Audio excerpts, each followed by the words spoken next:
पाकिस्तान में रहमान डकैत नाम से कुख्यात रहमान बलूच सिर्फ एक गैंगस्टर नहीं था, बल्कि ऐसा नाम था जिसकी पहुंच पुलिस, खुफिया एजेंसियों और देश के सबसे ताकतवर नेताओं तक जाती थी। 18 जून 2006 को पाकिस्तान के क्वेटा से रहमान डकैत को आखिरी बार गिरफ्तार किया गया। हालांकि सरकारी तौर पर इस गिरफ्तारी को कभी जाहिर नहीं किया गया। बताया जाता है कि इस दौरान रहमान बलोच ने तफ्तीश करने वाले अधिकारियों के सामने कबूल किया कि वो अपनी मां की हत्या समेत 79 वारदातों में शामिल था।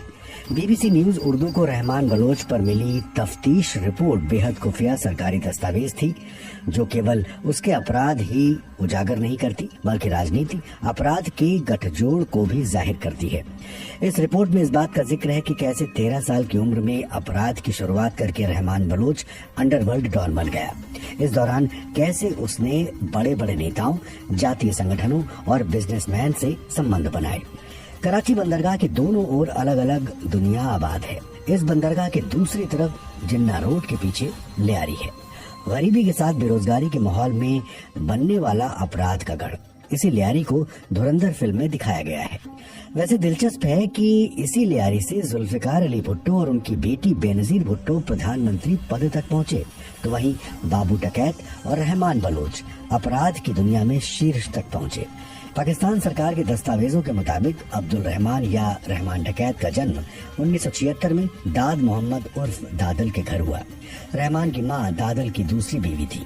कराची के पुलिस रिकॉर्ड के मुताबिक 13 साल की उम्र में रहमान ने 6 नवंबर 1989 को एक व्यक्ति को छुरा मारकर घायल कर दिया। एक अधिकारी के मुताबिक ये रहमान का अपराध की दिशा में पहला कदम था। 18 मई 1995 को थाना कलाकोट की सीमा में रहमान ने अपनी मां खदीजा बीवी की भी हत्या कर दी। रहमान ने अधिकारियों को बताया कि उसने अपनी मां को अपने ही घर में गोली मार दी। पुलिस के मुताबिक उसे शक था कि उसकी मां पुलिस की मुखबिर बन चुकी है। सरकारी रिकॉर्ड के मुताबिक 1995 में अर्ध सैनिक बल रेंजर्स ने रहमान को अवैध हथियार और ड्रग्स रखने के आरोप में गिरफ्तार कर लिया। इस केस में रहमान 2.5 साल तक जेल में रहा। सरकारी रिपोर्ट के मुताबिक 10 जून 1997 को रहमान बलोच को कराची सेंट्रल जेल से लियारी के पास ही सिटी कोर्ट लाया गया, जहां से वो फरार हो गया और बलूचिस्तान के इलाके हुब जा पहुंचा। दस्तावेज के मुताबिक रहमान ने फरजाना, शहनाज और सायरा बानो नाम की 3 महिलाओं से अलग अलग समय में शादियां भी की। इन 3 बीवियों से उसके 13 बच्चे हुए। 2006 तक रहमान कराची और बलूचिस्तान के कई इलाकों में 34 दुकानों, 33 घरों, 12 प्लॉट्स और 150 एकड़ खेती की जमीन का मालिक बन चुका था। उसने कुछ संपत्ति ईरान में भी खरीद ली। हालांकि कई अधिकारियों का दावा है कि 2006 के बाद की संपत्ति इससे कहीं ज्यादा है। रहमान के राजनीतिक गलियारों और बलूचिस्तान के राजनीतिक व जातीय संगठनों से भी संपर्क बढ़ते रहे। बाद में वो अब्दुल सरदार रहमान बलोच कहलाने लगा। उस वक्त तक लियारी के कुछ इलाकों के लिए वो रॉबिन हुड जैसा किरदार बनता जा रहा था। अब वो राजनीतिक तौर पर नाम कमाने वाला काम करने लगा, जैसे कि स्कूल और दवाखाना खोलना।